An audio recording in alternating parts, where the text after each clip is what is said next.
ഗൾഫിൽ ജോലി ചെയ്യുന്ന ഏതൊരു പ്രവാസിയുടെയും മനസ്സിൽ ഒരിക്കലെങ്കിലും ഉയർന്നു വന്നിട്ടുള്ള വലിയൊരു സ്വപ്നമായിരിക്കും സ്വന്തമായി ഒരു ബിസിനസ് തുടങ്ങുക എന്നത്.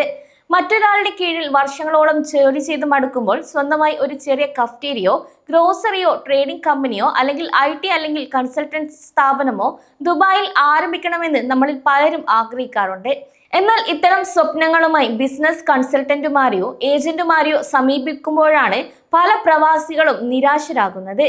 ഒരു ട്രേഡ് ലൈസൻസ് എടുക്കാൻ 1,00,000 ദിർഹം വേണം, അല്ലെങ്കിൽ 10,000 ദിർഹം വേണമെന്നൊക്കെ പറഞ്ഞ് ഏജന്റുമാർ വലിയൊരു തുകകൾ ആവശ്യപ്പെടുമ്പോൾ കയ്യിൽ തികഞ്ഞ സമ്പാദ്യമില്ലാത്തതിനാൽ ആ ഒരു സ്വപ്നം അവിടെ വെച്ച് ഉപേക്ഷിക്കുന്ന പ്രവാസികൾ നിരവധിയാണ്.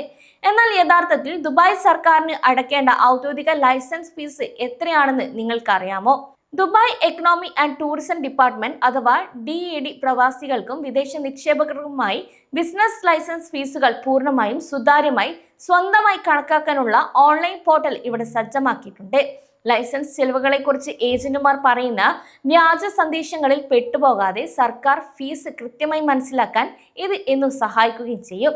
അതിനാൽ എന്താണ് ദുബായ് ട്രേഡ് ലൈസൻസിന്റെ യഥാർത്ഥ നിർമ്മാണ ചെലവ്, കൂടാതെ ഒരു ലൈസൻസ് എടുക്കുമ്പോൾ സർക്കാർ ഈടാക്കുന്ന പ്രധാന ഫീസുകൾ ഏതൊക്കെയാണെന്നും ഇൻവെസ്റ്റ്മെന്റ് ഇൻ ദുബായ് പോർട്ടൽ വഴി ഫീസ് എങ്ങനെ സ്വന്തമായി കണക്കാക്കാമെന്നും ഈ ഒരു വീഡിയോയിലൂടെ വിശദമായി നോക്കാം. ദുബായ് ഒരു മെയിൻലാൻഡ് ട്രേഡ് ലൈസൻസ് എടുക്കുമ്പോൾ ഉണ്ടാകുന്ന പ്രധാനപ്പെട്ട 5 സാമ്പത്തിക കാര്യങ്ങളാണ് ഇനി പറയുന്നത്. ഒന്നാമത്തേത് ട്രേഡ് നെയിം സംരക്ഷണവും അതുപോലെ പ്രാഥമിക അനുമതിയുമാണ്.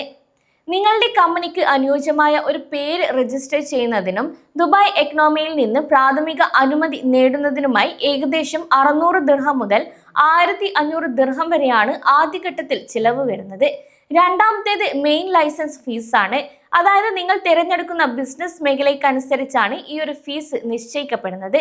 ഉദാഹരണത്തിന് സർവീസ് അല്ലെങ്കിൽ കൺസൾട്ടൻസി ബിസിനസ്സുകൾക്കുള്ള പ്രൊഫഷണൽ ലൈസൻസിന് പ്രതിവർഷം 10,000 ദിർഹം മുതൽ 15,000 ദിർഹം വരെയാണ് സർക്കാർ ഫീസ് വരുന്നത്. ഇനി സാധനങ്ങൾ വാങ്ങുകയും വിൽക്കുകയും ചെയ്യുന്ന കൊമേഴ്ഷ്യൽ ലൈസൻസിന് 10,000 ദിർഹം മുതൽ 20,000 ദിർഹം വരെയും, വൻകിട വ്യാപാരികൾക്കുള്ള ജനറൽ ട്രേഡിംഗ് ലൈസൻസിന് 15,000 ദിർഹം മുതൽ 25,000 ദിർഹം വരെയുമാണ് വാർഷിക ഫീസ് വരുന്നത്. ഇനി മൂന്നാമത്തേത് ഓഫീസ് ഇജാരയും മാർക്കറ്റ് ഫീസുമാണ്. ദുബായിൽ മെയിൻലാൻഡ് ലൈസൻസ് എടുക്കുമ്പോൾ കെട്ടിടം വാടകയ്ക്ക് എടുക്കുന്ന ഇജാരി നിർബന്ധമാണ്. ഈ ഒരു ഓഫീസ് വാടകയുടെ 5% തുക ദുബായ് മുനിസിപ്പാലിറ്റിയുടെ മാർക്കറ്റ് ഫീസായി ലൈസൻസ് ബില്ലിൽ ഉൾപ്പെടുത്തും. എന്നാൽ തുടക്കത്തിൽ വലിയ ഓഫീസ് എടുത്ത് സാമ്പത്തിക നഷ്ടം വരുത്താൻ ആഗ്രഹിക്കാത്ത പ്രവാസികൾക്കായി ദുബായ് സർക്കാർ ഇൻസ്റ്റന്റ് ലൈസൻസ് സൗകര്യവും ഇവിടെ നൽകുന്നുണ്ട്. ആദ്യത്തെ ഒരു വർഷത്തേക്ക് ഫിസിക്കൽ ഓഫീസ് അഥവാ ഇജാരി ഇല്ലാതെ തന്നെ വെറും 10,000 മുതൽ 15,000 ദിർഹം ചിലവിൽ തന്നെ ബിസിനസ് ആരംഭിക്കാൻ ഇതിലൂടെ സാധിക്കും. നാലാമത്തേത് ദുബായ് ചേംബർ ഓഫ് കൊമേഴ്ഷ്യൽ അംഗത്വ ഫീസാണ്. ബിസിനസിന്റെ സ്വഭാവം അനുസരിച്ച് പ്രതിവർഷം 1,200 ദിർഹം മുതൽ 2,200 ദിർഹം വരെയാണ് ഇതിന് നിരക്ക് വരുന്നത്. അഞ്ചാമത്തേത് ഇൻവെസ്റ്റർ വിസയും ജീവനക്കാരുടെ വിസ ചെലവുകളുമാണ്. ബിസിനസ് ഉടമയ്ക്കുള്ള ഇൻവെസ്റ്റർ അല്ലെങ്കിൽ പാർട്ട്ണർ വിസയ്ക്ക് medical test, Emirate ID, visa stamping എന്നിവയുൾപ്പെടെ ഒരാൾക്ക് ഏകദേശം 3,500 മുതൽ 5,000 ദിർഹം വരെയാണ് ചിലവ് വരുന്നത്.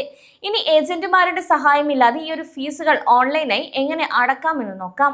ഒന്നാമത്തെ കാര്യം എന്നത് നിങ്ങളുടെ മൊബൈലോ കമ്പ്യൂട്ടറിലോ ദുബായ് സർക്കാരിന്റെ ഔദ്യോഗിക ബിസിനസ് പോർട്ടലായ invest.dubai.ae അല്ലെങ്കിൽ DEDയുടെ ഒഫീഷ്യൽ വെബ്സൈറ്റ് സന്ദർശിക്കുക. ശേഷം പോർട്ടലിലെ കോസ്റ്റ് കാൽക്കുലേറ്റർ അഥവാ ലൈസൻസ് ഫീ എസ്റ്റിമേറ്റർ എന്ന ഓപ്ഷൻ തിരഞ്ഞെടുക്കണം. നിങ്ങളുടെ ബിസിനസ് പ്രവർത്തനങ്ങൾ ഇവിടെ തിരഞ്ഞെടുക്കുക. ദുബായിൽ 2,500-ലധികം ബിസിനസ് ആക്ടിവിറ്റികൾ ഇവിടെ ലഭ്യമാണ്. ഒരു ലൈസൻസിൽ തന്നെ ഒന്നിലധികം സമാന ആക്ടിവിറ്റികൾ ചേർക്കാൻ നിയമപരമായി സാധിക്കുകയും ചെയ്യും. ശേഷം നിങ്ങളുടെ കമ്പനിയുടെ ലീഗൽ സ്ട്രക്ചർ, അതായത് LLC, സോൾ എസ്റ്റാബ്ലിഷ്മെന്റ് അല്ലെങ്കിൽ ഫ്രീ സോൺ തിരഞ്ഞെടുക്കണം.